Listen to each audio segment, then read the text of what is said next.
बड़े भाग होते हैं जीवों के जब वो इस मूल ज्ञान को अपने पूरे जीवन काल में एक बार भी सुन पाते हैं, और उससे भी बड़े भाग होते हैं उन लोगों के जो इस ज्ञान को थोड़ा सा भी समझ पाते हैं। क्योंकि सुनना तो आसान है, आए बैठे 1 घंटा सुन के चले गए, लेकिन ये समझ में केवल उसके आता है जिस पर मालिक ने मोहर लगाई होती है।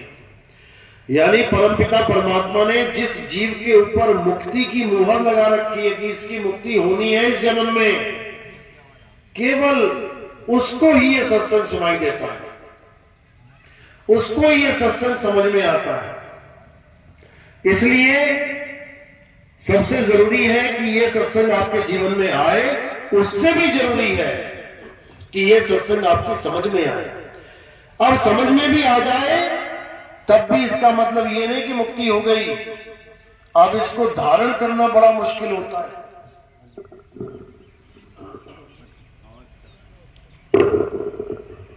तो उससे भी जरूरी होता है कि इस ज्ञान को आप धारण कर पाए। धारण करना उससे भी मुश्किल है। क्यों मुश्किल है? कारण क्या है? लोक लाज। कि अगर मैंने इस मूल ज्ञान को धारण कर लिया तो मेरे मंदिर छूट जाएंगे, मेरे देवी देवता छूट जाएंगे, मेरी मस्जिद छूट जाएगी, मेरी नमाजें छूट जाएंगी, मेरा गुरुद्वारा छूट जाएगा, वाणियों के पाठ पठन छूट जाएंगे, मेरा चर्च छूट जाएगा, ये जाके इतवार को प्रेयर करना सब छूट जाएगा। लोग क्या कहेंगे? लोग क्या कहेंगे कि आज तक तो ये मंदिर जाता था, रोज सुबह पूजा करता था, अब ये मंदिर ही नहीं जाता, ये तो लगता है मुसलमान हो गया। ऐसे ऐसे विचार आने लग जाएंगे। और याद रखना, ये विचार तुम्हारा मन ही पैदा कर रहा है। ये मन और माया कभी नहीं चाहते कि एक भी जीव इस माया जाल से मुक्त हो जाए। एक भी जीव, यानी हर जीव के लिए ये पूरा झगड़ा करते हैं, ये पूरा जाल बिछा के रखते हैं। बड़े बड़े देवी देवता नहीं बच पाए इस माया से, एक आम जीव तो क्या बचेगा। एक बार नारद मुनि ने सोचा, रोज जाते थे विष्णु जी के पास दर्शन करने, लक्ष्मी पैर दबा रही है, विष्णु जी आराम से लेटे भजन कर रहे हैं अपना। अब नारद मुनि सोच रहा है कि देखो, 3 लोक के स्वामी भगवान ये भी माया से नहीं बच पाए। ये देखो साथ में माया बैठा रखी है, पैर दबा रही है, मैं देखो माया से बच गया।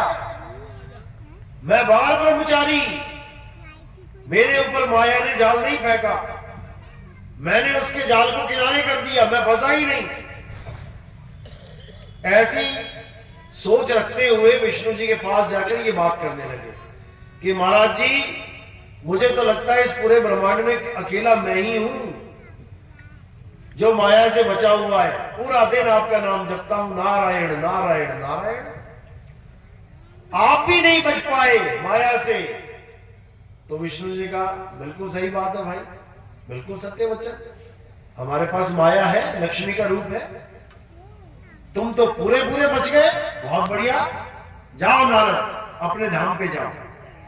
अब नारद जब वापस जाने लगा, गर्भ में फूला नहीं समारा कि भगवान जी ने मोहर लगा दी है कि मैं तो बच गया माया से।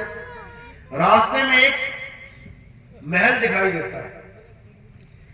अब वो महल दिखाई देता है तो नारद मुनि सोचता है, भाई रोज जाता हूं इस रास्ते से, आता जाता हूं, आज तक नहीं दिखाई दिया ये महल, ये कहां से आ गया? शायद मेरी दृष्टि ना पड़ी हो, जाके तो देखूं यहां कौन रहता है। अब वहां पहुंचे तो वहां देखा एक सुंदर सी कन्या राजकुमारी पेड़ों में पौधों में जल दे रही है। अब देखते ही मोहित हो गया कि अरे भाई, ऐसी सुंदर कन्या आज तक मैंने नहीं देखी, ये मेरी दृष्टि से कैसे बच गई, जबकि रास्ता तो यही है। अब चला जाता है उसके पास, कहता है मैं आपसे विवाह करना चाहता हूं। वो कहती विवाह तो हम कर लेंगे, कोई बात नहीं, लेकिन स्वयंवर है, आप स्वयंवर में आइए, वहां पे विवाह हो जाएगा। तो जैसे आपको पता है कि स्वयंवर कब होता है, जब कोई शर्त रखी जाती है। स्वयंवर में कोई ना कोई शर्त रखी जाती है। जैसे सीता का स्वयंवर हुआ तो क्या शर्त थी वहां पे? धनुष तोड़ने की। जो धनुष तोड़ेगा शिव जी का।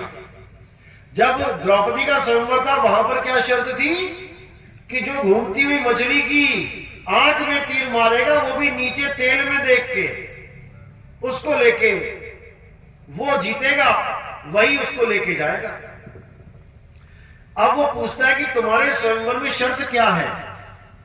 वो कहती है भाई मेरे स्वयंवर में शर्त यह है कि जो 3 लोग का सबसे सुंदर आदमी होगा, सबसे सुंदर राजकुमार होगा, मैं उसके साथ शादी करूंगी।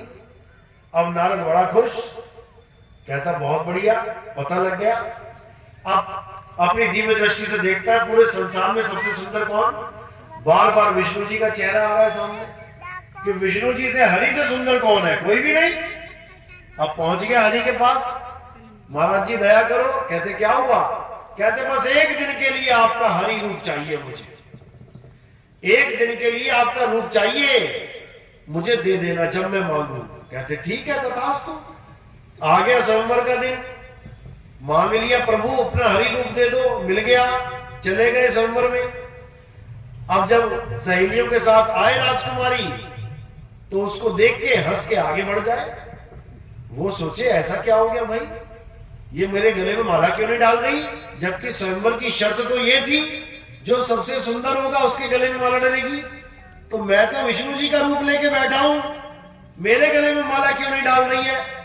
फिर थोड़ा सा और आगे जाके बैठ जाता है, जगह मिलती है, फिर उसको देख के हंस के आगे बढ़ जाती है, फिर और आगे चला जाता है। 4-5 बार जब ऐसा हो जाता है तो वो रोक के पूछ ही लेता है कि हे कन्या, तुझे मेरा सुंदर रूप नहीं दिखता क्या? कहती अरे बंदर तू जा यहां से, यहां राजकुमारों का स्वयंवर है, यहां बंदरों का कोई काम नहीं। वो कहता क्या बात कर रही है? जाते हैं गंगा नदी पे, देखते हैं क्या, अपना चेहरा पानी में देखते हैं, ये तो बंदर का चेहरा दे दिया मुझे विष्णु जी ने, क्योंकि हरि रूप हरि बंदर को भी कहते हैं, बंदर का रूप मिल गया उसको। तो वहीं पर जल लेके भगवान को ही श्राप दे देते हैं। क्या श्राप देते हैं? कि जैसे तूने मुझे एक स्त्री के लिए तड़पाया है, वैसे ही तुम भी एक स्त्री के लिए तड़पोगे, रोगे, चीखोगे, चिल्लाओगे, लेकिन तुम्हें तड़पना पड़ेगा। तो क्या, कौन सा जन्म लिया फिर? राम जी का जन्म लिया। राम जी का जन्म लेके सीता को जब हरण कर लिया गया, तो जंगल जंगल में रोते, चीखते, चिल्लाते, उस वियोग को सहन करते हुए अपना कर्म भोग किया। जो कर्म किया था उसका फल मिला, तो उस कर्मों के फल का भोग किया, यानी अपना किया भरा वहां पे। तो आदमी सोचता है कि मेरा किया मुझे नहीं मिलेगा, मैं कुछ भी कर दूं, मैं मुर्गी काट दूं, मैं बकरा काट दूं, मैं मीट खा लूं, मुझे कोई फर्क नहीं पड़ेगा। तुम्हारी हालत खराब हो जाएगी। एक एक पीस का तुम्हें हिसाब देना पड़ेगा, एक एक मुर्गी को कत्ल कराने का तुम्हें हिसाब देना पड़ेगा, तुम्हारी भी गर्दनें कटेंगी, कोई बचा नहीं सकता। क्योंकि यहां पर जैसा करोगे वैसा भरोगे।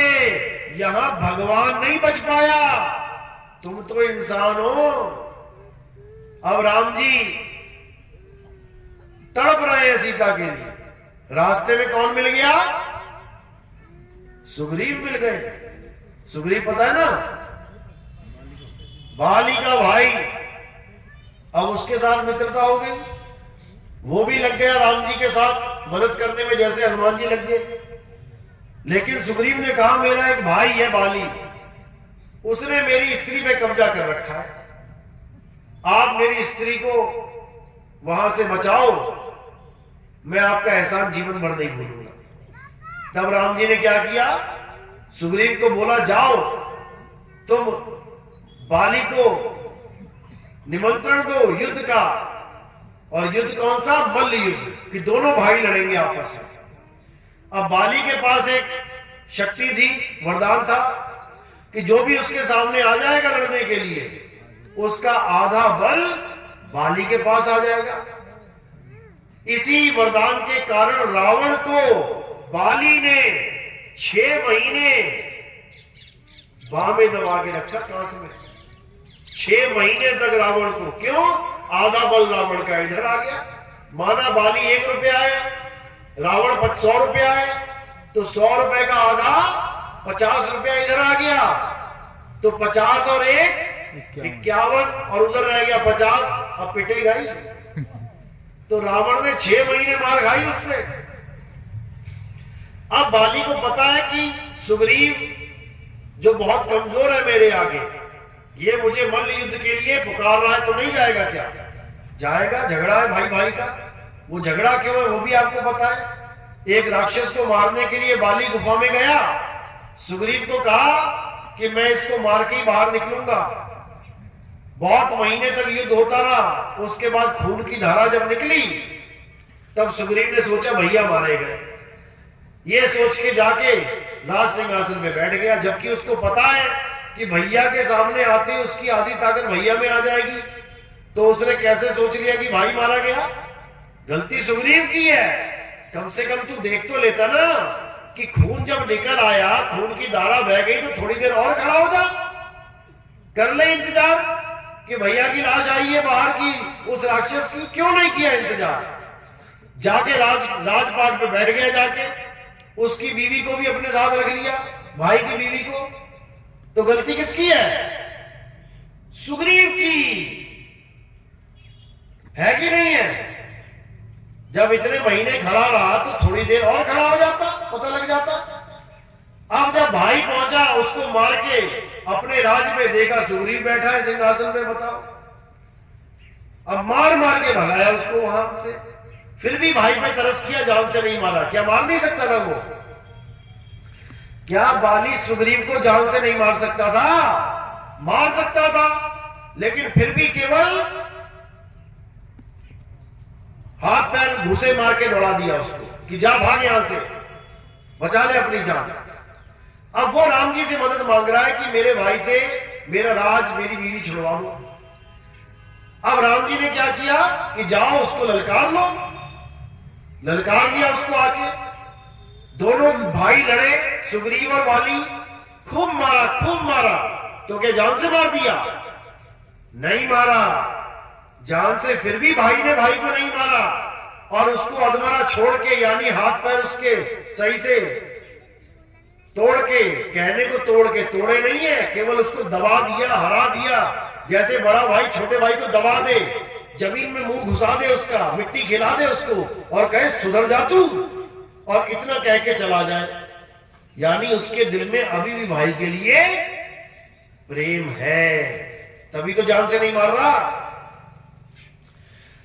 तो एक बार जब उसको मार के वापस वो पहुंचा, राम जी तब भी खड़े थे तीर लेके, धनुष बाण लेके, कि इसमें से बाली को तीर मार दूंगा। लेकिन दोनों बंदर एक जैसे, यानी दोनों की शक्लें एक जैसी। राम जी पहचान ही ना पाए कि तीर किसको मारूं। दोबारा फिर राम जी ने बोला कि सुग्रीव अब जाओ, दोबारा बुलाओ उसको। वो कहता मैं ना जाता जी, बड़ी मुश्किल से तो जान बची है, मार मार के उसने तो भूत बना दिया। तब राम जी ने कहा तुम ऐसा करो, गले में माला पहनो, गले में माला पहनो, तब मैं पहचान जाऊंगा कि तुम कौन हो। और जब उसने, सुग्रीव ने बाली को बुलाया, दोबारा युद्ध होने लगा, तो राम जी ने पेड़ के पीछे से छुप के तीर मार दिया।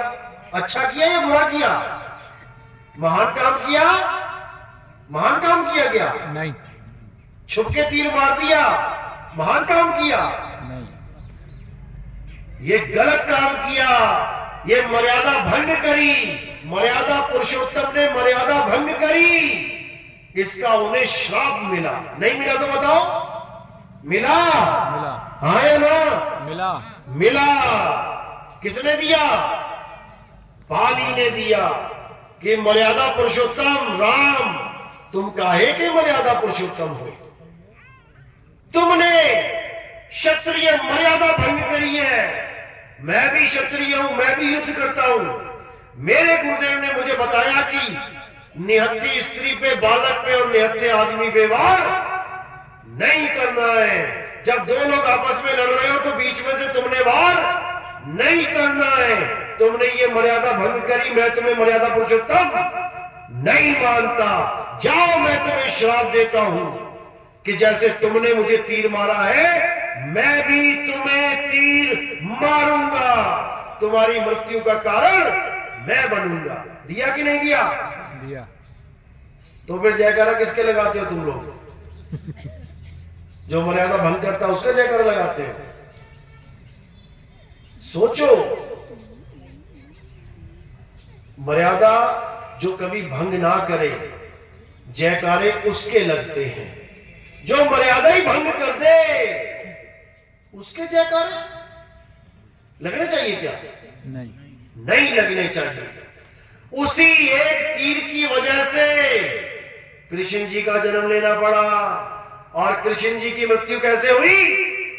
उसी बाली ने कृष्ण जी के पैर में तीर मारा, तब प्राण त्यागे उन्होंने। समझो इस बात को। जिसके जयकारे लगाने तुम्हें तो पता भी नहीं है वो है कौन। तुम पता नहीं किसके जयकारे लगा लगा के अपना जीवन जी के चले जाओगे। जयकारे किसके लगाने तुम्हें पता है? तुम्हें पता है किसकी भक्ति कर दी है? केवल हिंदू धर्म में पैदा हो गए तो राम जी की भक्ति करने लग गए। इसी को समझना है, किसकी कर दी है। अब समझो किसकी कर दी है।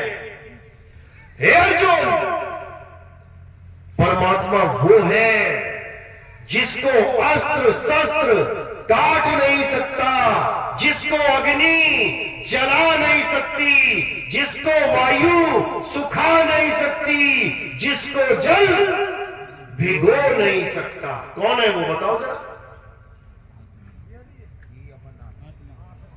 आत्मा। अर्जुन, आत्मा अजन्मा है, आत्मा नित्य है, आत्मा शाश्वत है। आत्मा का ना तो कभी जन्म होता है, ना ही आत्मा की कभी मृत्यु होती है। अगर इस दुनिया में कोई पूजनीय योग्य है तो वो केवल आत्मा है। ये शरीर तो झूठे हैं, ये शरीर तो मिथ्या है, ये शरीर सदा बदलते रहते हैं। ये शरीरों का एक दिन अंत हो जाता है। जिसका आदि और अंत हो जाता है वो पूजनीय नहीं है। उसके जयकारे नहीं लगाने हैं। जयकारा किसका लगाना है? जिसका कभी जन्म ना हो, जिसकी कभी मृत्यु ना हो, उसका जयकारा लगाओ। उसी को सतनाम कहते हैं। आत्मा का नाम क्या है? सतनाम। क्यों रखा सतनाम? क्योंकि आत्मा ही सत्य है। आत्मा ही सत्य है। हे अर्जुन, इस दुनिया में दो प्रकार के तत्व हैं, एक असत्य, एक सत्य। असत्य तो वो है जो सदा बदलता है, असत्य वो है जो जन्मता और मरता है, असत्य वो है जिसका नाश हो जाता है। और सत्य क्या है? हे अर्जुन, आत्मा ही सत्य है। आत्मा का ना तो कभी जन्म होता है, ना ही आत्मा की कभी मृत्यु होती है। आत्मा नित्य है, आत्मा पुरातन है, आत्मा अडोल है, आत्मा अचल है, आत्मा ही सत्य सनातन है। जो सोचते हैं कि भगवा चोला पहन लिया हम सनातनी हो गए, और पूजा किसकी कर रहे हैं? काया की, शरीरों की, पत्थरों की, तीर्थों की, पहाड़ों की, और सोच रहे हैं हम सनातनी हैं। सनातन की तो डेफिनेशन भी नहीं पता उन्हें, सनातन की परिभाषा तक नहीं पता। लोगों को जो ये कहते हैं कि हम सनातनी हैं, क्या है सनातन की परिभाषा? हे अर्जुन, सनातन वो है जो कभी बदलता नहीं है, जो सदा एक सा रहे, वही सनातन है। और क्या है जो सदा एक सा रहता है? हे अर्जुन, आत्मा अपरिवर्तनशील है, आत्मा कभी परिवर्तित नहीं होता। यही आत्मदेव पूजनीय है। इसके अलावा इस संसार में जो कुछ दिखाई देता है इन आंखों से, वो सब असत्य है। बिल्कुल क्लियर। गो गोचर जहां लग मन जाई, तह लग माया जानो भाई। इन आंखों से देखी जाने वाली हर चीज माया है। ये 5 तत्व माया है। ये हवा, पानी, अग्नि, आकाश, धरती माया है। तो धरती यानी मिट्टी, पानी यानी जल, इसको मिला के मूर्ति बना दी। 2 असत्य को मिला के मूर्ति बना दी। तो वो सत्य है कि असत्य है? असत्य है। क्यों? क्योंकि बार बार बदल रही है, रोज बदल रही है। 50 करोड़ की मूर्ति लेके आए मंदिर में, रखते रखते गलती से टूट गई, उंगली टूट गई। अब क्या करोगे? 50 करोड़ की मूर्ति कहां जाएगी? कहां जाएगी? मंदिर में रखोगे कोई? तो फिर 50 करोड़ कहां गया? पानी में। जो 50 करोड़ का भगवान खरीद के लाए थे, कहां चला गया वो? पानी में। पानी में ही जाता है। नदी के किनारे देखो जरा, जितनी टूटी फूटी मूर्तियां हैं मंदिरों की, कहां जा रही है?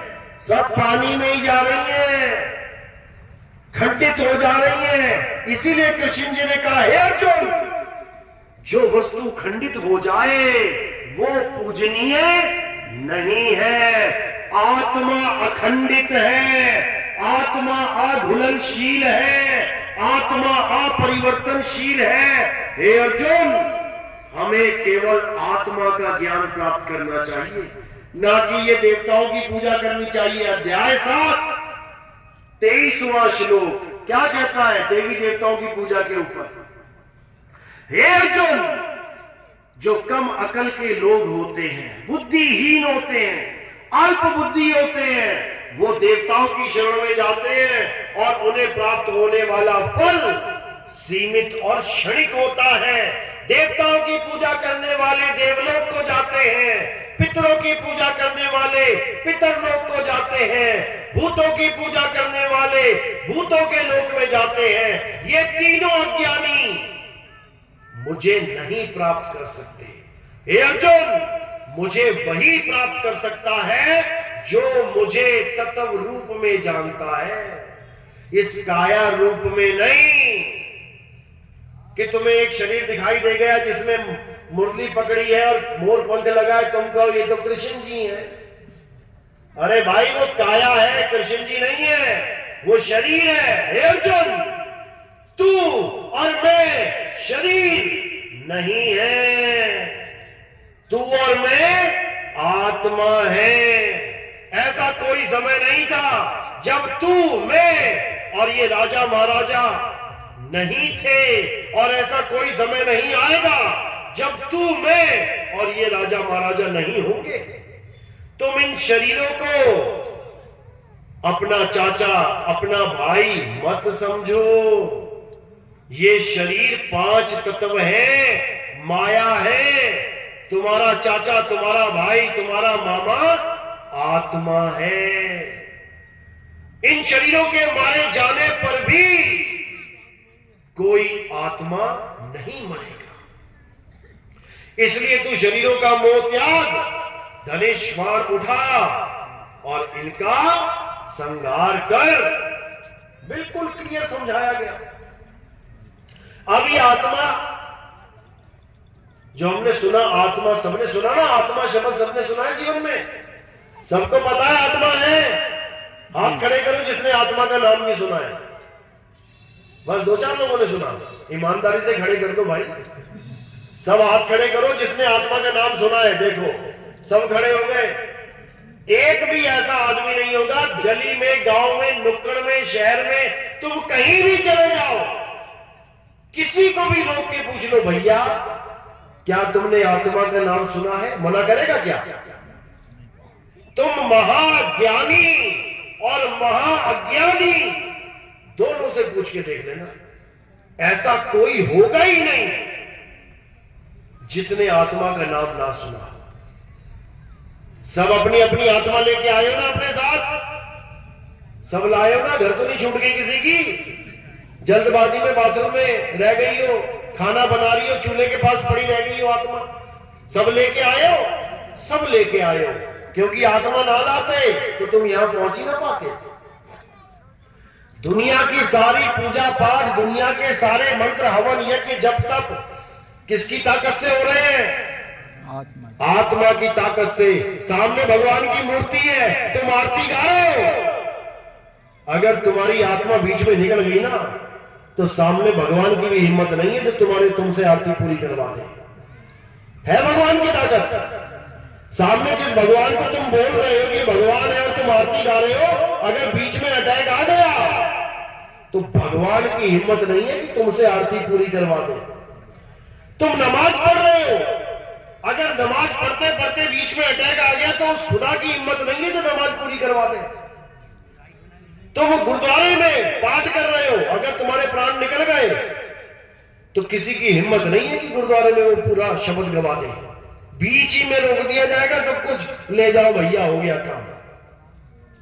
तो सबसे बड़ा कौन है जिसकी वजह से तुम सारे धर्म के झंडे पकड़ के बैठे हो, जिसकी वजह से तुम पूजा पाठ कर रहे हो, जिसकी वजह से तुम कोई यात्रा पूरी कर पा रहे हो? किसकी वजह से? आत्मा की वजह से। और दुख के साथ कहना पड़ रहा है कि उसी आत्मा को तुम जानते तक नहीं। अभी तुम्हारे सबके जूते रख दिए जाए ना उतार के बीच में और कहा जाए अपने अपने जूते पहन लो, अपनी अपनी चप्पल ले लो, सब अपनी अपनी चप्पल ले जाएंगे उठा के। सबको पहचान है कि मेरी कौन सी चप्पल है, मैं कौन सी लेके आया था। अभी सबकी पगड़ी उतार के रख दी जाए या कमीजें उतार के रख दी जाए, बोला जाए अपना अपना स्वेटर कमीज उठा लो, सब उठा ले जाओगे अपनी अपनी पहचान के, क्योंकि तुम साथ लेके आए हो। अभी सबके मोबाइल रख दिए जाए कि अपना अपना मोबाइल उठा लो, सब उठा लोगे अपना अपना मोबाइल, क्योंकि तुम मोबाइल साथ लेके आए हो, तुम्हें पहचान है। लेकिन तुमसे अभी पूछा जाए कि तुम्हारी आत्मा कैसी है, काली है, गोरी है, लंबी है, छोटी है, टिकनी है, गर्म है, सर्द है, लाल है, गुलाबी है, पीली है, तुम सोच में पड़ जाओगे भैया आत्मा कैसी होती है। जबकि ऐसा कोई पल नहीं गया जब तुम्हारे साथ आत्मा नहीं है। बता दो कभी ऐसी हो तो। ये आत्मा सबके साथ है, सबके साथ, लेकिन कोई इसे जानता ही नहीं है।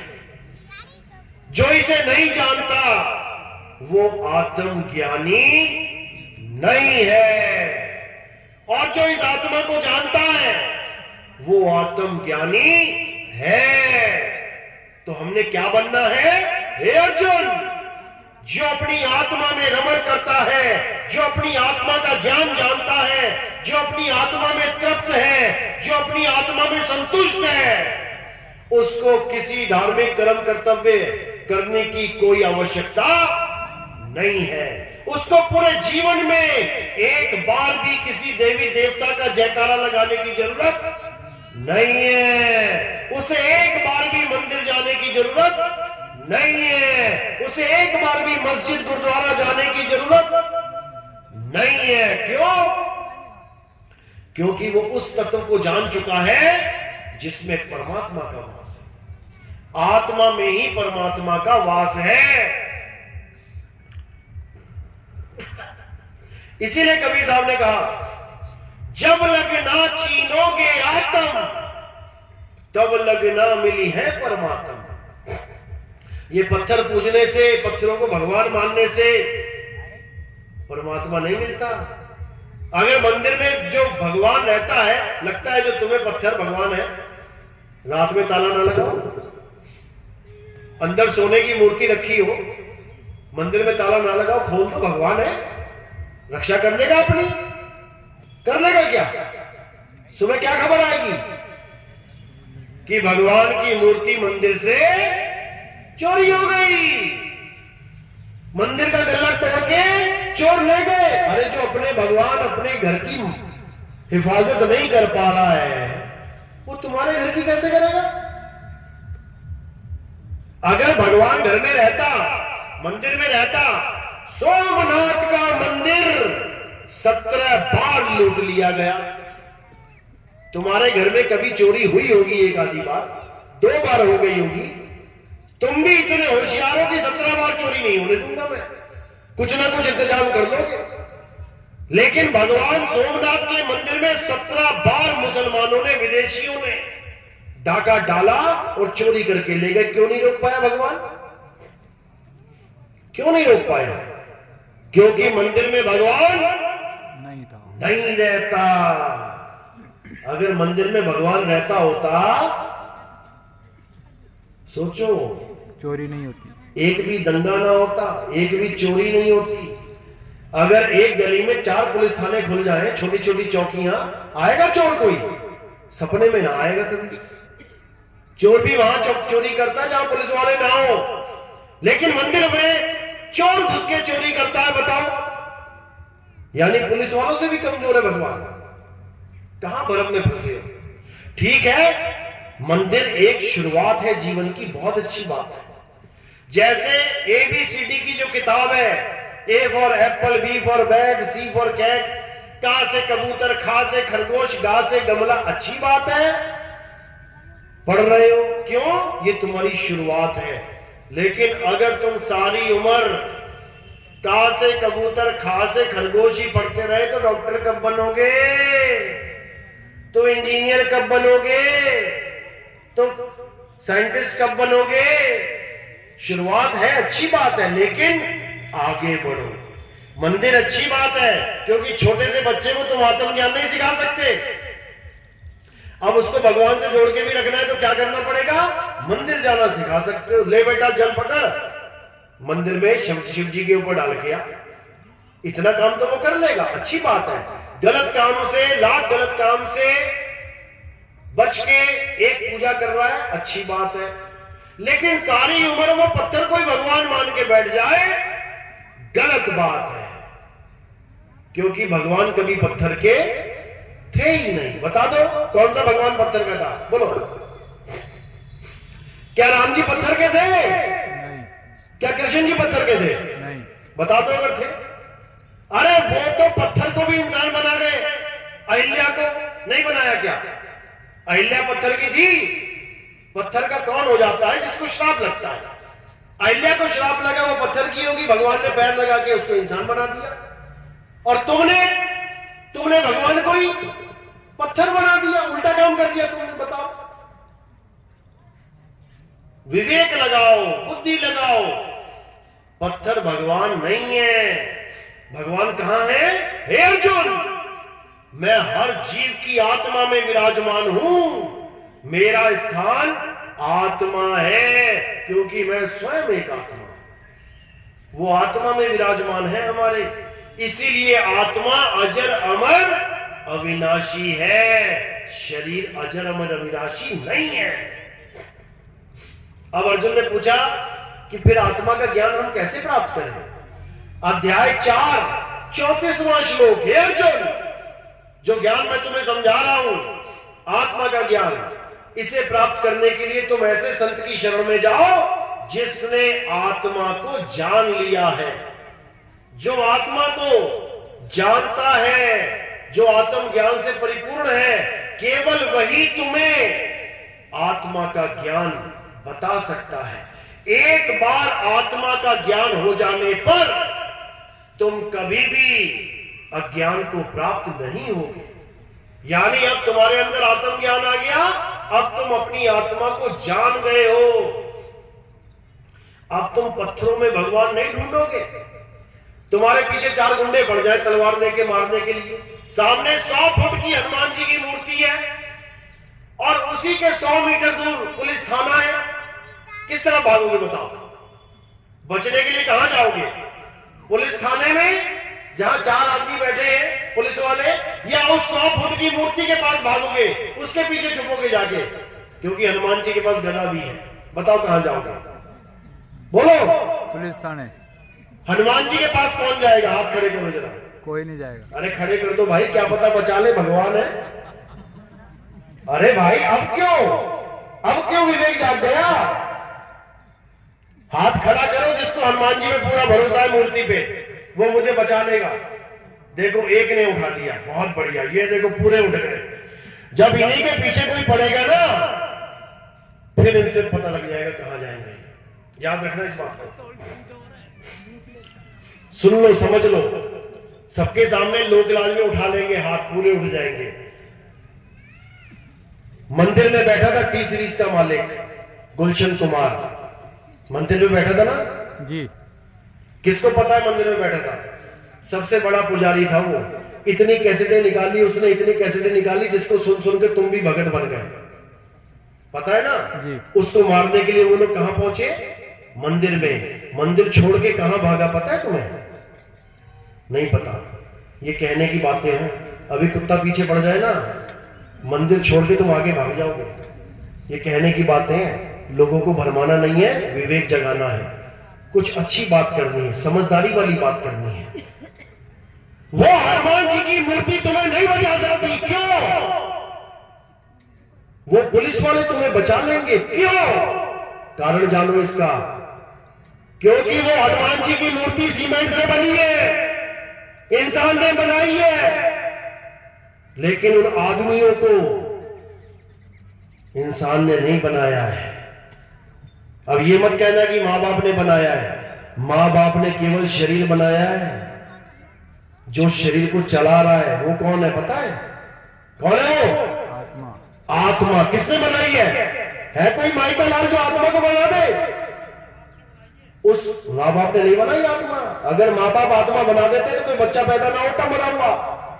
अगर मां बाप आत्मा बनाते होते, बच्चा पैदा नहीं होता मरा हुआ। आत्मा अजन्मा है, आत्मा नित्य है। जब शरीर नहीं भी होता है, दुनिया नहीं भी होती है, आत्मा तब भी होती है। गीता पढ़ो जाके, इसका सवाल का जवाब तुम्हें गीता में मिलेगा। और ये मत कह देना गीता भी झूठी है। आत्मा तब भी होती है जब आपका शरीर छूट जाता है। आत्मा तब भी होती है जब आप पैदा भी नहीं होते हो। आत्मा शरीर की कोई मोहताज नहीं है। आत्मा अजन्मा है। आत्मा कभी जन्मने में और मरने में नहीं आता। गीता पढ़ो, गीता का ज्ञान पढ़ो, समझ में आएगा। जब इस धर्म में आ ही गए हो तो हमारे धर्म में सबसे पवित्र ग्रंथ कौन सा है? गीता। गीता।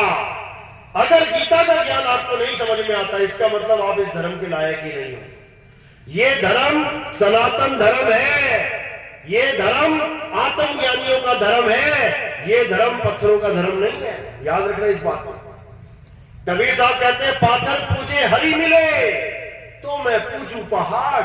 अरे वासे ये चाकी भली जो पीस खाए संसार।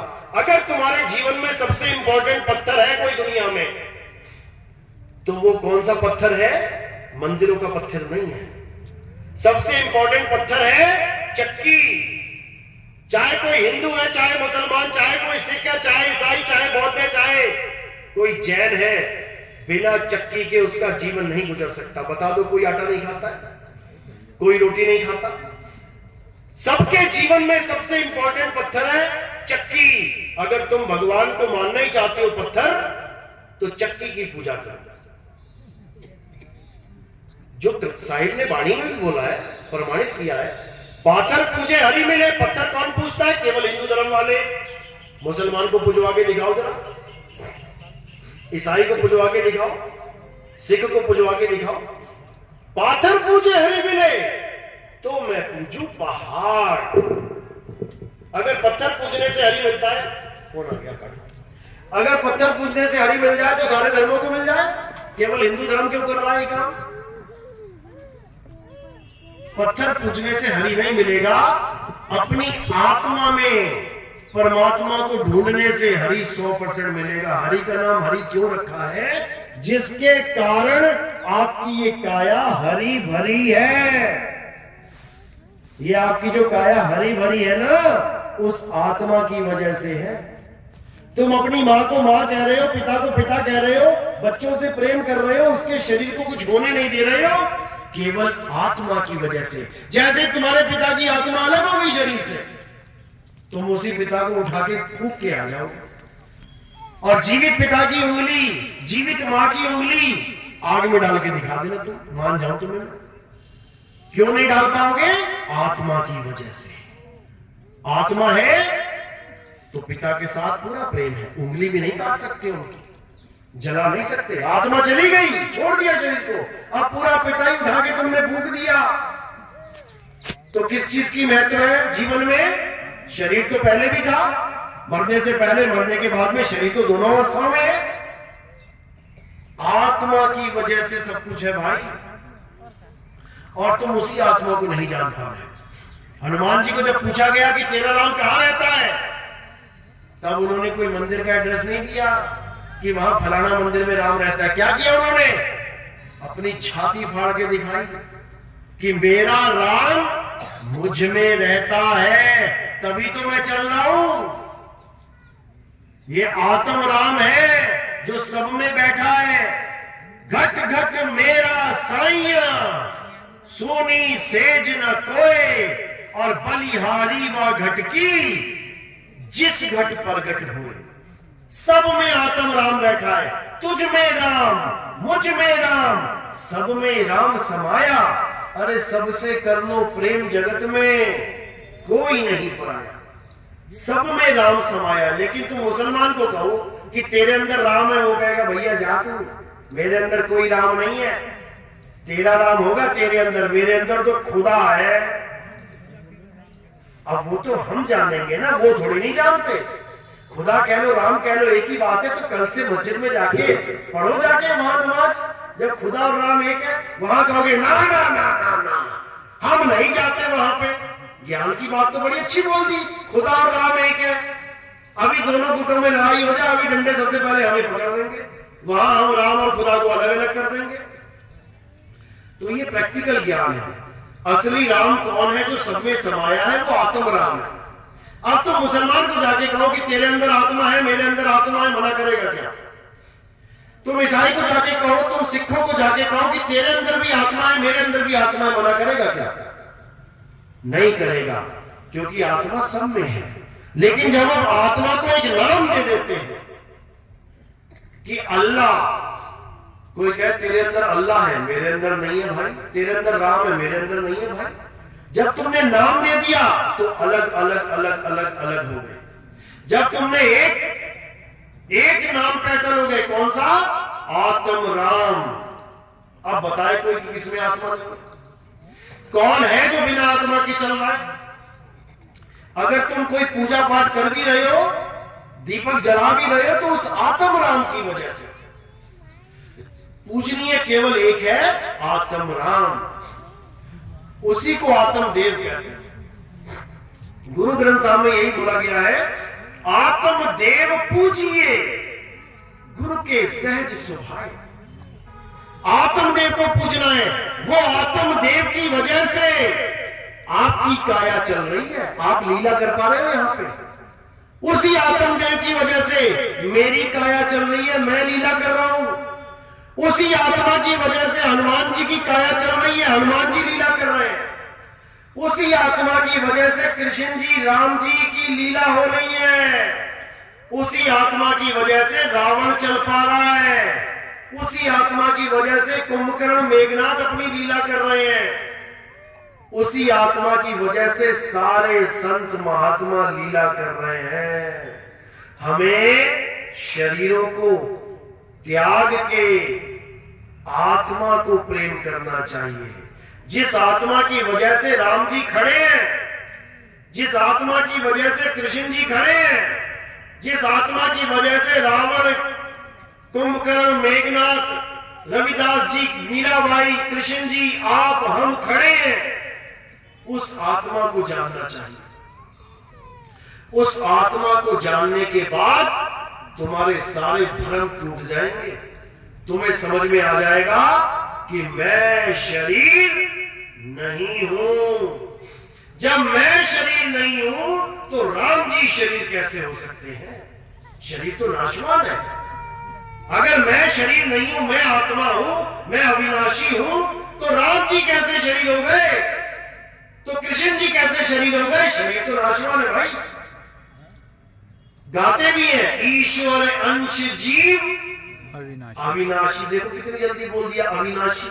अरे अविनाशी होके पत्थर को भगवान मान रहे हो, जिसका नाश हो जाएगा, टूट जाएगा, बिखर जाएगा, तो फिर अच्छा काम हो रहा है या नीचे जा रहे हो? जब तुम अविनाशी हो तो कम से कम ऐसे भगवान की पूजा करो जो अविनाशी हो। तुम उसकी पूजा कर रहे हो जिसकी उंगली टूट गई तो उठा के मंदिर से बाहर कर दिया। इसको समझो, ये एक जन्म मिला है तुम्हें। इस एक जन्म में उस अविनाशी को ढूंढ लो जिसके तुम अंश हो। तुम पत्थर के अंश हो क्या? पत्थर से पैदा हुए हो क्या? ईश्वर अंश जीव अविनाशी। जब उसका एक छोटा सा अंश अविनाशी है तो वो सोचो क्या होगा, और तुम क्या बना बैठे उसे। उस आत्म देव को जानो, तब समझ में आएगा वो क्या है। नहीं तो ये जीवन बर्बाद हो जाएगा मेरे भाई। उसके बाद 184 खड़ी है सामने। एक ऋषि था, पूरा दिन पूजा पाठ करता था, पूरा दिन मंत्र जपता था, हरे राम हरे कृष्ण ओम नमो भगवते वासुदेवाय राम रामाय रमा राम रमाय रमा। पूरा दिन वेद पुराण पढ़ता रहता था। पढ़ते पढ़ते पढ़ते बूढ़ा हो गया। बूढ़ा हो गया तो देखा कि एक दिन उसके आश्रम में एक हिरण का बच्चा आ गया। अब हिरण का बच्चा आ गया तो उसको बड़ा प्यारा लगा। अब खूब घास खिलाए। इतना प्यार बढ़ गया, इतना प्यार बढ़ गया, हर समय हिरण का बच्चा याद आने लगा उसको। एक दिन बैठा हुआ भजन में नाम जप रहा है, एकदम मौत ने दरवाजा खटखटा दिया। चल भाई तेरा टाइम हो गया। अब उसका ध्यान एकदम कहां गया? हिरण के बच्चे में। अरे मैंने इस हिरण के बच्चे को बांधा हुआ है, थोड़ी सी घास रखी है, वो तो खत्म हो जाएगी, खाएगा क्या? जब बंधा हुआ है तो छूटेगा कैसे? कोई भेड़िया आ गया, कोई चीता आ गया, शेर आ गया तो उसको खा जाएगा। बस यही सोचते सोचते सोचते प्राण त्याग दिए। सारी उम्र की भक्ति, सारी उम्र की भगवान के नाम के जाप, सारी उम्र के पूजा पाठ हवन यज्ञ धरे के धरे रह गए। और महाराज जी कहां चले गए? कहां गया? हिरण का बच्चा बन गया। समझे? जब वो सारी उम्र पूजा पाठ करके नाम जप के हिरण बन गया तो तुम कहां जाओगे? कौन सा नाम तुम्हारा साथ देगा? कौन सा यज्ञ तुम्हारा साथ देगा? उसने कोई बुरा तो नहीं सोचा ना, जीव का कल्याण ही सोचा कि हिरण के बच्चे की जान बच जाए। तब भी 84 में चला गया। बताओ जरा, कौन से भगवान ने उसकी मदद करी? कौन से भगवान ने उसकी मदद करी? शेरों के आगे बेचारा हिरण बन के भागा भागा, बिना जान बचाई बड़ी मुश्किल से अपने। तो तुम्हारे साथ भी यही कुछ होने वाला है। क्या गलती करी उसने पता है? क्या गलती करी? उसने गलत समय पे गलत चीज को याद कर लिया। गलत समय मतलब अंत समय। अगर आप अंत समय में आत्मदेव को छोड़ के किसी और को याद करते हो तो आपकी दुर्गति 100% हो जाएगी। यही कबीर साहब ने कहा, जहां आशा तहां वासा होई, वह तो रोक सके ना कोई। अंत समय में याद करना था परमपिता परमात्मा को, आत्मदेव को, और वो हिरण का बच्चा याद कर रहा है। चल बेटा हिरण बन। अब तुम क्या याद करते हो? फिर सोच लो। मेरा बेटा बुला दो, अंत समय आ गया, मैं बेटे की शक्ल देखना चाहता हूं। जो बेटे की शक्ल देखना चाहेगा वो पता कहां जाएगा? अंत काले जो लड़का सिमरे, ऐसी चिंता में देह मरे, सुअर जन्म वो बल उतरे। वो सुअर बनेगा जो अपने बच्चों को याद करता है अंत समय में। सुअर क्यों बनेगा? क्योंकि एक बार में 20-20 बच्चे हो जाएंगे। फिर बच्चे चाहिए, ले ले बच्चे।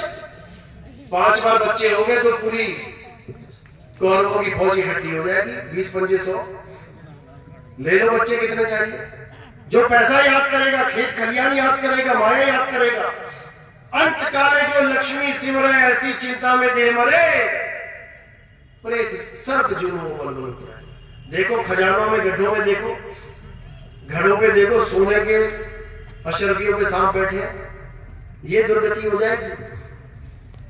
तो अंत समय में केवल आत्मा को याद करना चाहिए, आत्मा के अलावा कुछ याद नहीं आना चाहिए। लेकिन कैसे आएगी आत्मा याद? जब तुम्हारे जीवन में कोई आत्मज्ञानी गुरु आ जाएगा, आत्म ज्ञान देगा, तब तुम्हें समझ में आएगा कि आत्मा क्या चीज होती है, आत्मा का ध्यान कैसे किया जाता है।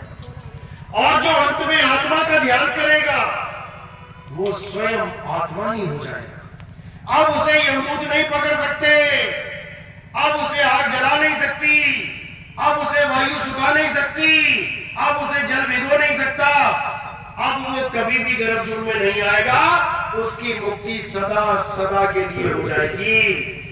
यही गीता का अनमोल ज्ञान है। अध्याय 3 17वां श्लोक पढ़ो। हे अर्जुन, जो अपनी आत्मा में रमण करते हैं, जो अपनी आत्मा में तृप्त हैं, जो अपनी आत्मा में संतुष्ट हैं, उनको किसी दूसरे की पूजा करने की जरूरत नहीं पड़ती, उनको किसी पर निर्भर रहने की जरूरत नहीं पड़ती। वो महापुरुष स्वयं आत्म सिद्ध हो जाता है। और जो अपनी आत्मा को जान लेते हैं, हे अर्जुन, वो मुझे भी जान जाते हैं कि मैं क्या हूं, मैं शरीर नहीं हूं। जो तुम ये मान बैठे हो कि मैं 2 हाथ 2 पैर वाला हूं, बिल्कुल नहीं। ये तो मेरी काया है, एक दिन नाश हो जाएगी। तुम केवल आत्मा को साधो, आत्मा का ज्ञान प्राप्त करो, इसके अलावा किसी को प्राप्त करने की जरूरत नहीं है। यह है गीता का अनमोल ज्ञान। और इस ज्ञान को आप बड़े आराम से समझ सकते हैं। हमारी एक पुस्तक हर हर गीता, घर घर गीता, इस पंडाल में अवेलेबल है। आपको जिसको भी वो पुस्तक चाहिए हो, वो राम सिंह जी से संपर्क कर सकता है। जो सामने बैठे हैं मेरे, आप इनसे गीता लीजिए और उस गीता का ज्ञान प्राप्त करें। वो सामने एक टेबल लगी हुई है, वो भगत सामने देखो, एक हाथ पे गीता उठा के खड़े हैं, बैठे हैं। आप उनसे गीता ले लीजिए और इस ज्ञान को, इस अनमोल ज्ञान को अच्छी तरह समझिए। ये वो ज्ञान है जो केवल हिंदू धर्म का नहीं है। याद रखो इस बात को। आज अंग्रेज, America, Germany, Japan, France, Italy, Bhutan, पता नहीं कहां कहां से आके ढोलकी बजाते हैं वृंदावन में आके। पता है ना ये बात? हाथ खड़े करो जिसे पता है। अंग्रेज भी आते हैं, कृष्ण कृष्ण करते हैं। क्यों करते हैं? क्या उनकी फोटो ज्यादा अच्छी लगी उनको? ये कृष्ण जी की बांसुरी वाली फोटो बड़ी मनोहर लग गई। वो किसी बांसुरी वाले को नहीं जानते, वो गीता के ज्ञान को जानते हैं, जो अलग अलग भाषाओं में ट्रांसलेट करके विदेशों तक पहुंचाई गई। जब वो गीता का ज्ञान पढ़ते हैं अपनी भाषा में, उनके पैरों से जमीन निकल जाती है और भागे आते हैं यहां पर गीता का ज्ञान पढ़ के। लेकिन यहां पर जो ज्ञानी बने बैठे हैं, वो उन्हें ढोलकी पकड़ा देते हैं। बजाओ बजाओ ढोलकी, नाचो, छलांगे मारो। बताओ, बुद्धि भ्रष्ट हो गई है। आत्म ज्ञान को प्राप्त करने के लिए ढोलकी बजाने की क्या जरूरत है? आत्म ज्ञान को प्राप्त करने के लिए 2-2, 4-4 फुट उछलने की क्या जरूरत है? आत्म ज्ञान को प्राप्त करने के लिए ये गोल गोल घूमने की क्या जरूरत है? बर्बाद कर दिया उन लोग को इन लोगों ने। वो बेचारे ज्ञान समझ के यहां तक आए कि भारत में ऐसा दिव्य ज्ञान है जिसने हमारी बाइबल फेल कर दी, जिसने सारे ग्रंथ फेल कर दिए और यहां आके उनको ढोलकी पकड़ा दी, जीवन बर्बाद कर दिया उनका। जो ये समझ के आए थे कि आत्मा अजन्मा है, नित्य है, शाश्वत है, उनको कृष्ण जी की मूर्तियां पकड़ा दी गई। उनको कृष्ण जी के शरीरों से प्रेम करवा दिया गया, मूर्तियों से प्रेम करवा दिया गया। कितना बड़ा अन्याय हो गया उनके साथ। जो आत्मा का ज्ञान जानने आए थे, जो आत्मा अजर अमर अविनाशी है, उस आत्मा का ज्ञान तो वो दे नहीं पाए, उठा के पत्थरों के दर्शन कराने में लगा दिया। बताओ क्या बनेगा, कैसे बनेगा विश्व गुरु? विश्व गुरु तब बनेगा भारत जब पूरे विश्व की एक आत्मा, यानी जिसको विश्वात्मा कहते हैं, उस एक आत्मा जो पूरे विश्व की एक है, उस नाथ जो पूरे जग का एक है, उस जगन्नाथ, उस आत्म देव का अनुभव कराने वाला गुरु मिल जाए, तब ये भारत देश विश्व गुरु बनेगा। ये पत्थर पूजनिया नहीं बनाना था, ये पत्थर पूजनिया बना दिया। जब रामकृष्ण जी के अवतार नहीं थे, तब राम जी कृष्ण जी कहां थे? आज तुम कहते हो कि केवल राम राम राम राम का जाप कर लो, हरे कृष्ण कर लो। जब राम जी और कृष्ण जी पैदा नहीं हुए थे, तब उनका नाम कौन जपता था? तब कौन सा नाम था जिससे मुक्ति होती? आज तुम्हें राधे राधे राधे राधे करवाया जा रहा है। जब कृष्ण जी, राम जी और राधा जी पैदा भी नहीं हुई थी, तब कौन सा नाम था जपने के लिए? इसको समझना पड़ेगा। ये नाम आए कहां से? ये सारे नाम बने कैसे? ये सारे नाम बने हैं अक्षरों से। ये अक्षर कहां से बने? जब आदि मानव था। बच्चों की क्लासें देखो, 7वीं 8वीं में पढ़ाया गया अच्छी तरह। जब आदि मानव था, तब वो क्या पहनता था? कौन से कपड़े? तब वो क्या खाता पीता था? गेहूं खाता था, चावल खाता था, अनाज खाता था। उसको तो उगाना भी नहीं आता था, उसको खेती बाड़ी भी नहीं आती थी, उसको तो पता भी नहीं था कि चावल दाल कुछ होता है। जब आदि मानव था तो क्या खाता था? जो सामने दिख जाए, पेड़ पौधे फल फूल जड़ें, वही खा लेता था। और क्या खाता था? छोटे छोटे जानवरों का शिकार करके खाता था, जैसे बाकी जानवर खाते थे। ना वो कोई कपड़े पहनता था, नंगा था, ना वो कोई भाषा बोलता था, क्योंकि कोई अक्षर ही नहीं था उसके पास। 5 तत्वों में रहता था, लेकिन 4 तत्वों का ज्ञान था, एक तत्व उसको नहीं पता था। 5वें तत्व की खोज करी। कौन से तत्व की खोज करी? अग्नि की। आदि मानव ने पत्थर से पत्थर टकरा के आग की खोज करी, तब जाके उसको पता लगा कि आग भी कोई चीज है। उस वक्त उसके लिए राम हनुमान कौन थे? कौन से भगवान की पूजा करता था वो? किसकी पूजा करता था? अल्लाह की पूजा करता था। वो तो 1400 साल पहले शुरू हुआ, अल्लाह अल्लाह अल्लाह। राम जी की पूजा करा, वो तो अभी आए त्रेता युग में। आदि मानव तब से है जब से कोई भी नहीं है। कोई धर्म नहीं, कोई जात नहीं, कोई पंथ नहीं, कोई भगवान नहीं, वो तब से है। अक्षरों तक की खोज उसने करी है। आदि मानव ने अक्षरों की खोज करी है। मुंह से निकलने वाले सारे अक्षर आदि मानव ने लिपिबद्ध किए। हिंदुस्तान के आदि मानव ने 52 अक्षर पैदा किए। अंग्रेजी आदि मानव ने 26 अक्षर पैदा किए। हमसे आधे 52 अक्षर हम पैदा करके बैठे हैं, भारत के आदि मानव, और अंग्रेजों ने केवल 26 पैदा किए। आदि बुद्धि थी उनकी हमसे, जिसको हम कहते हैं कि अंग्रेज बहुत इंटेलिजेंट है।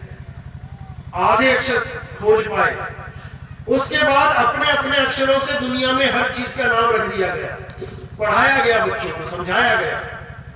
धीरे धीरे अक्षरों का जाल ऐसा फैल गया कि हर चीज का एक नाम रख दिया गया, और उस नाम को अच्छी तरह कंठस्थ करा दिया गया बच्चों को। सारे समाज को बता दिया गया, ये पेड़ है, ये पत्ता है, ये फूल है, ये गमला है, ये मिट्टी है, ये हवा है, ये पानी है, ताकि जीवन बहुत आसान हो जाए। वही पढ़ाई आज हम अपने बच्चों को स्कूल में पढ़ने के लिए भेजते हैं। जब बच्चा पैदा होता है तो आदि मानवी होता है, नंगा पैदा होता है, बोलना कुछ आता नहीं है, खाने पीने की कोई होश नहीं है, जो मुंह में आ गया खा लिया। तुम बच्चे को जहर दे दो, जहर खा ले।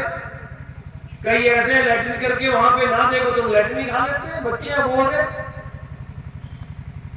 उनको धीरे धीरे अक्षर ज्ञान दिया जाता है, कहां पे? स्कूलों में या फिर समाज में। आ आ ई ऊ ऊ का खा गा चा छा टा ठा डा, ये सारे अक्षर उसे पढ़ाए जाते हैं। बोल दो नहीं पढ़ाए जाते? सब पढ़ाए जाते हैं। इन्हीं अक्षरों से सारे नाम रखे गए।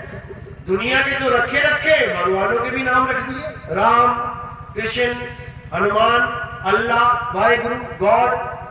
ये सारे नाम कहां से आ रहे हैं? इन्हीं अक्षरों से। राम का रा और मां कहां से आया? इन्हीं अक्षरों से। अगर ये दो लाइनें ना लिखी जाती, कौन सी? या रा ला वा शा पा फा बा भा मा, अगर ये दो लाइनें ना लिखता आदि मानव, तो तुम राम का नाम रख के दिखा देते। दिखा दो रख के राम का नाम, रख सकते हो क्या? सारे नाम इन्हीं 52 अक्षरों से उठाए गए हैं। कृष्ण का का कहां से आया? इसी लाइन में से आया, का खा गा गा। अगर ये लाइन ना होती तो कृष्ण के नाम का का कहां से आता? वाहिगुरु का वाह कहां से आता? अल्लाह का आ कहां से आता? ये अक्षर ना होते तो भगवान का कोई नाम ही ना होता, तुम्हारा नाम ना होता, तुम्हारी जात पात का नाम ना होता, तुम्हारे देश का नाम ना होता। तुम बिना नाम के जीवन जी लेते। कैसे? जैसे ये गाय, भैंस, बकरी, कुत्ता, बिल्ली, हाथी जीते। भैंस को प्यास लगती है, अपने आप तालाब की तरफ जा रही है, बिना ये जाने कि उसका नाम पानी है। कुत्ता पानी पी रहा है, चिड़िया पानी पी रही है, बिना ये जाने कि उसका नाम पानी है। पूरा जीवन जी रहे हैं बिना 52 अक्षरों के। लेकिन इंसान बिना 52 अक्षरों के नहीं जी पा रहा है। जी तो वो भी लेगा। कोई बहरा बच्चा पैदा हो जाए, उसके जीवन में कोई अक्षर आएगा ही नहीं। तुम लाख बार उसको सुनाते रहो, बेटा राम बोलो, वो ना बोले राम। उसको जब सुना ही नहीं रहा तो क्या राम बोलेगा? भले उसके जीवन में कोई भी अक्षर ना आए, तब भी उसका जीवन आत्मा पूरा करवाएगी।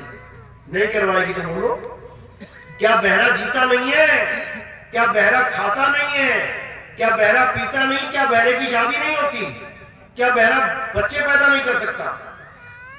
बहरा एक बार भी भगवान का नाम नहीं ले पाएगा, क्योंकि उसको पता ही नहीं है मैं नाम कौन सा लूं। जब कोई अक्षर ही नहीं सुना जीवन भर में, उसके लिए भगवान कोई अक्षर का नाम है ही नहीं।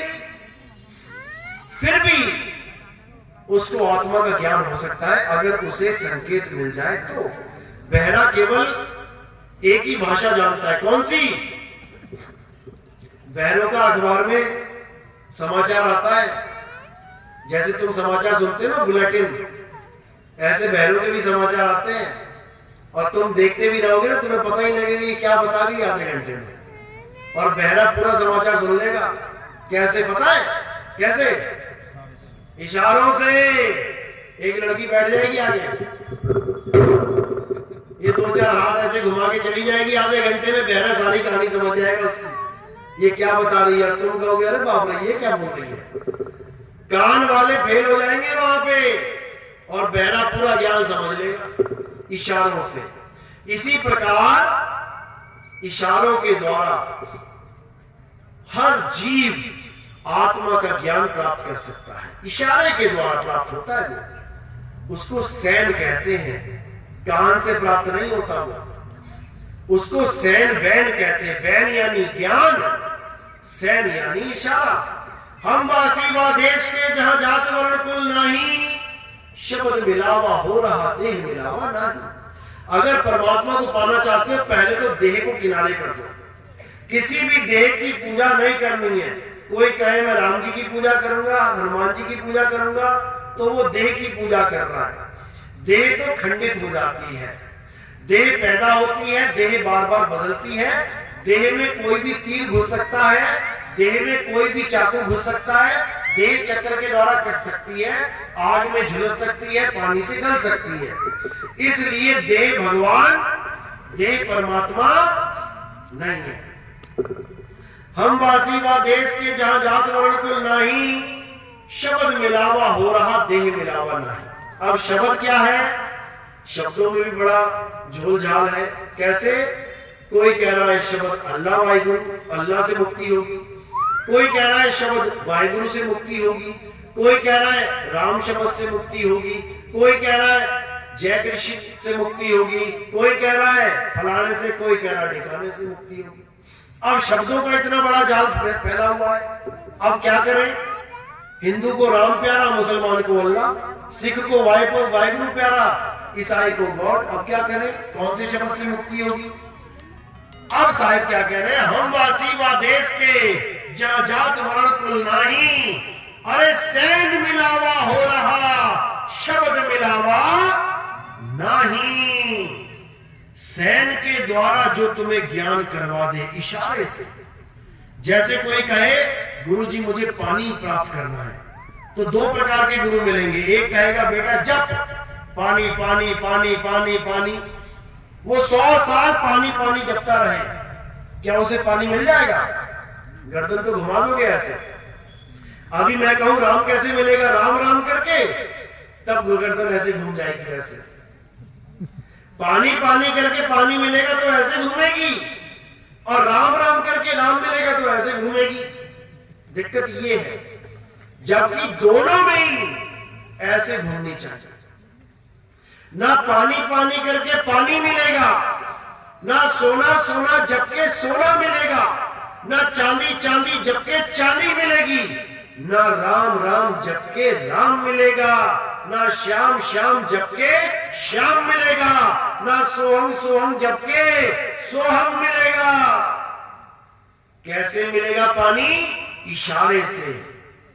अगर मटका वहां रखा है पर्दे के पीछे, कोई मुझे पूछे भैया पानी कहां है, मैं क्या कहूंगा? इशारे से। एक बार भी नहीं जपना पड़ेगा पानी पानी, सीधे मेरे इशारे पर पहुंच जाएगा। कहां इशारा कर रहा है? कोई पूछेगा पानी कैसे मिलेगा? इशारे से कि जमीन के नीचे मिलेगा। बेटा खुदाई चालू कर, खोद खोद के खोद खोद के खोद खोद के पूरे विश्वास के साथ बिना रुके अगर उसने खुदाई चालू रखी तो 100% उसे पानी मिलेगा, बिना एक बार भी पानी का नाम जपे। इसीलिए कबीर साहब कह रहे हैं, वो तो कहां ढूंढे रे बंदे, मैं तो तेरे पास में, ना मंदिर में, ना मस्जिद में, ना काबे कैलाश में, ना मैं जप में, ना मैं तप में, ना एकांत निवास में, खोजी होए तुरंत मिल जाऊं एक पल की तलाश में। और कहे कबीर सुनो भाई साधो, मैं तो हूं विश्वास में। अब कोई ये मत सोच लेना कि मैं तो पत्थर पे विश्वास करके बैठा हूं तो मेरा भगवान उसमें है। विश्वास नहीं, मतलब विश्वास करना है लेकिन अंधविश्वास नहीं। अंधविश्वास वो होता है जो बिना परख के कर दिया जाए। बिना परखे किसी में विश्वास कर लो, वो अंधविश्वास है। इसको समझ लो, परमात्मा का वास हमारी आत्मा में है। आत्मा में रमण करना है। जिसके पास मोबाइल है, अध्याय 3 17वां श्लोक घोट के पी जाओ। तुम्हारे जीवन में गीता का ज्ञान, ये अनमोल ज्ञान तुम्हारे जीवन को बदल के रख देगा। तुम्हें पत्थर ज्ञानी से आत्म ज्ञानी बना देगा। मेरे भाई, पहले तुम उस भगवान की पूजा करते हो जिसको इंसान ने बनाया है।